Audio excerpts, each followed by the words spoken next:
ओम गण गणपते नमः। आज अपने सुनेंगे वाल्मीकि रामायण अयोध्या कांड का आगे का सर्ग। भगवान श्री राम का आशीर्वाद पाने के लिए इस सर्ग को पूरे प्रिय भाव से एकत्रित होकर पूरा सुने।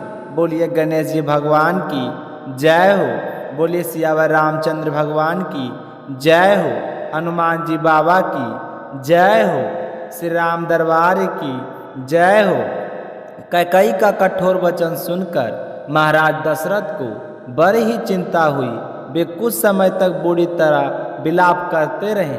सोच रहे थे कि क्या हो रहा है, क्या मुझे दिन में ही सपने दिखाई देने लगे हैं, या फिर मेरे मन का भ्रम है, या फिर किसी भूत प्रेत का साया मुझ पर है जिसकी वजह से मेरी यह विकलता आ गई है, या फिर कोई आदि व्याधि हो गई है जिसके कारण मेरे मन में ऐसे उपद्रव उत्पन्न हो रहे हैं। इस तरह सोचते हुए राजा दशरथ के कुछ भी समझ में नहीं आ रहा था कि यह सब क्या हो रहा है। राजा दशरथ बहुत ही दुखी हुए और बेहोश हो गए।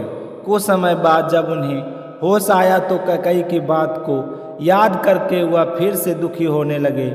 जैसे शेर को देखकर हिरण व्यथित हो जाता है, उसी प्रकार राजा दशरथ कैकेयी को देखकर बड़े ही पीड़ित और दुखी हो रहे थे और कांपते हुए खाली भूमि पर नीचे ही बैठ गए और लंबी लंबी सांसें खींचने लगे।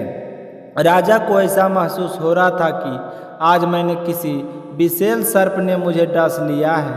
फिर अपने आप को संभालते हुए राजा दशरथ कहने लगे कि धिक्कार है मुझे पर जो मैंने तुमसे विवाह किया है। इतना कहते ही उनकी चेतना लुप्त हो गए और वे फिर से बेहोश हो गए।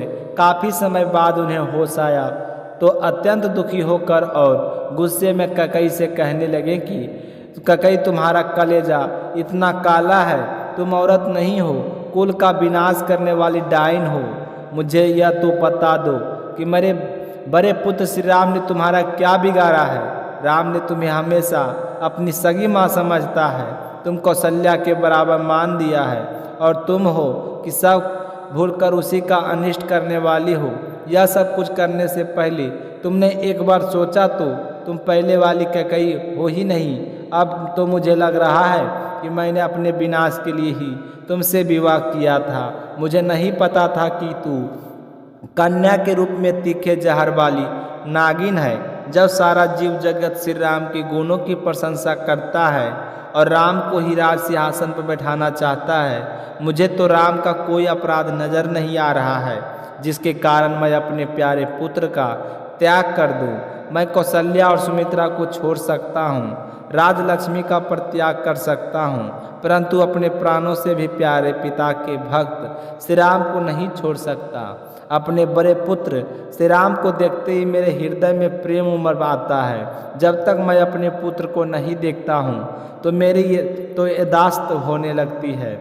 यह हो सकता है कि सूर्य उदय ना हो और संसार चलता रहे, पानी ना हो और फसल पकती रहे, परंतु यह कभी नहीं हो सकता कि श्री राम को दूर करके मेरे शरीर में प्राण बचे रहे। मुझसे अगर श्री राम एक क्षण के लिए भी दूर हुआ तो मेरे प्राण शरीर छोड़ देंगे। अतः हे कैकेयी, सोच समझकर फैसला लो। ऐसा वर मांगने से कोई लाभ नहीं है, ऐसा करने से हम सभी का अनिष्ट होने वाला है। मेरे तो समझ में नहीं आ रहा है कि तुम्हारे मन में ऐसे कुविचार आए भी कैसे।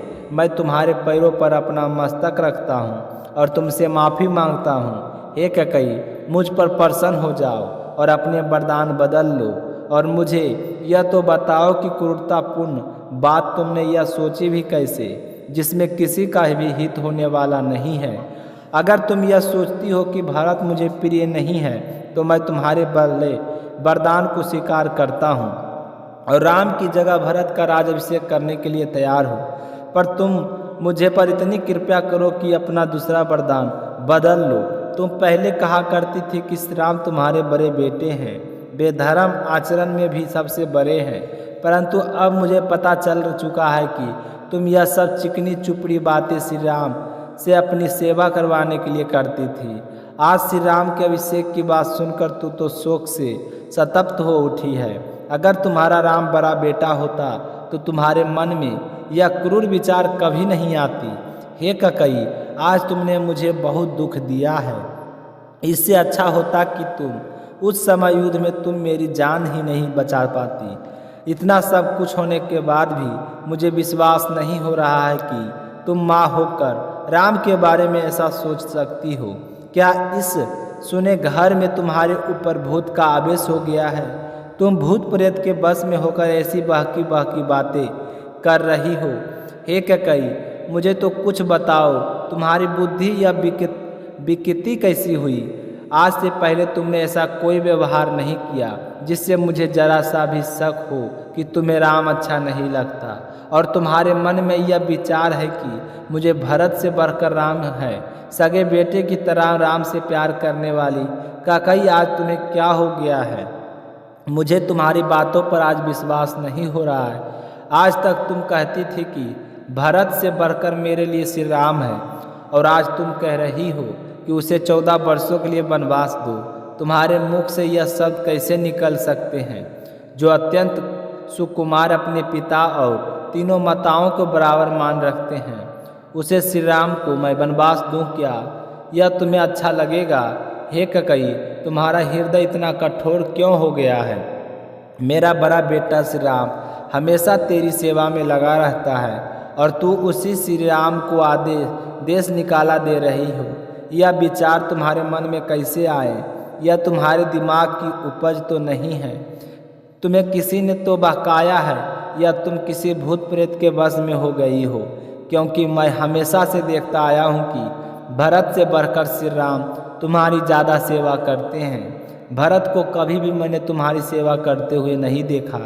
फिर भी आज तो अपने पुत्रों का फर्क करके अपने पुत्र राज का भरत का राज अभिषेक कराना चाहती हो। सेवा भाव में श्री राम भरत से बढ़कर है, और उससे बढ़कर दूसरा कोई नहीं हो सकता। जो माता पिता की सेवा करे, गुरुजनों की सेवा करे, उन्हें गौरव दे, उनकी बातों को मान दे और उनकी आज्ञा का तुरंत पालन करे, ऐसा गुण कि मुझे किसी और में दिखाई नहीं देता। हमारे राजमहल में कितने दास दासियाँ, मंत्री सिपाही, राजगुरु पुरोहित जी, इतने सारे लोग हैं। मैं किसी के भी मुख से श्री राम के बारे में सच्ची या झूठी किसी भी प्रकार की शिकायत नहीं सुनी। आज अचानक से श्री राम की वजह से तुम्हारा क्या अनर्थ हो गया है, जो तुम्हें उसके खिलाफ इतना बड़ा फैसला ले रही हो? हे ककई, तुम अपना दूसरा वरदान बदल लो। मैं आगे हाथ जोड़ता हूँ। तो इसी के साथ आज का सर्ग समाप्त हुआ। आगे क्या हुआ यह सुनेंगे अगले सर्ग में। श्रद्धा भाव से सुनने के लिए आप सभी का बहुत बहुत धन्यवाद। बोलिए सियावर रामचंद्र भगवान की जय हो।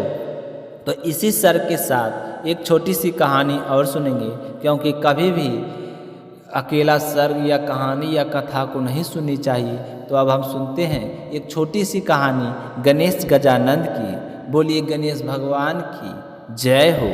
एक समय की बात है, बूढ़ी माई के घर के पास एक सेठ जी का मकान बन रहा था। तब बूढ़ी माई मकान बनाने वाले मिस्त्री के पास जाकर बोली कि बेटा, मुझे पत्थर की मूर्ति बना दे। मैं गणेश जी की पूजा करती हूँ, मिट्टी का गणेश जी बनाती हूँ, पानी लगते ही वह तो गल जाता है। तो मैं तो बूढ़ी हो चली हूँ, मुझसे रोजाना गणेश जी की नहीं बनाया जाता है। इसलिए बेटा, तू मेरे लिए एक पत्थर का गणेश जी बना दे।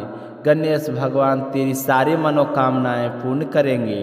तो बूढ़ी माई की बात सुनकर मिस्त्री बोला कि हम तुम्हारे लिए मूर्ति गढ़ेंगे, उतनी देर में तो हम अपनी दीवार बना लेंगे। हमारे पास इतना समय नहीं है कि सेठ जी का काम बीच में छोड़कर हम तुम्हारे लिए मूर्ति बनाएं। तो यह सुनते ही बूढ़ी माई को बड़ा ही दुख हुआ, और वह मन ही मन कहने लगी कि भगवान करे तुम्हारी यह दीवार कभी ना बने। यह कहकर बूढ़ी अम्मा अपने घर चली गई, और मिस्त्री और मजदूर दीवार बनाने में लग गई। अब दीवार जैसे ही बनाई तो वह टेढ़ी हो जाए, तो दीवार को तोड़े, फिर से बनाए, फिर सीधी दीवार ना बने। इस तरह पूरा दिन एक ही दीवार को तोड़ते बनाते हुए शाम बीत गया। शाम को सेठ जी आए और कहने लगे कि आपने अभी तक कुछ नहीं किया। तो मिस्त्री ने बूढ़ी माई के आने की सारी बात बताई। तो सेठ जी ने सुनकर बूढ़ी माई के पास गए और प्रणाम करके कहने लगे कि माँ जी, आप आशीर्वाद दो कि मेरा मकान जल्दी से बन जाए। मैं तुम्हारे लिए पत्थर का क्यों, सोने का गणेश जी बनवा दूंगा। तो यह सुनकर बूढ़ी माई बहुत ही प्रसन्न हुई और उसने सेठ जी को आशीर्वाद दिया कि बेटा, बिना कोई विघ्न के तेरा मकान जल्दी से पूरा हो जाएगा। तो सेठ जी ने आकर देखा कि टेढ़ी दीवार थी, वह बिल्कुल सीधी हो गई थी। तो वह यह गणेश जी का चमत्कार देखकर मिस्त्री और मजदूर सेठ जी सारे गणेश जी का जय जयकार करने लगे और सेठ जी ने जैसा कहा था वैसा ही किया। सोने का गणेश जी बनवाकर बूढ़ी माई को लाकर दे दिया। तो यह देखकर बूढ़ी अम्मा बहुत ही प्रसन्न हुई और सेठ जी के ढेरों दुआएं देने लगी। उसी दिन से सेठ जी भी गणेश जी की का पक्का भक्त बन गया और रोजाना सबसे पहले उठकर स्नान करता, फिर गणेश जी की पूजा करके अन्य कोई काम किया करता था। तो गणेश जी के आशीर्वाद से सेठ जी दिन चुगनी रात चौगुनी तरक्की करने लगे। बोलिए गणेश जी भगवान की जय हो।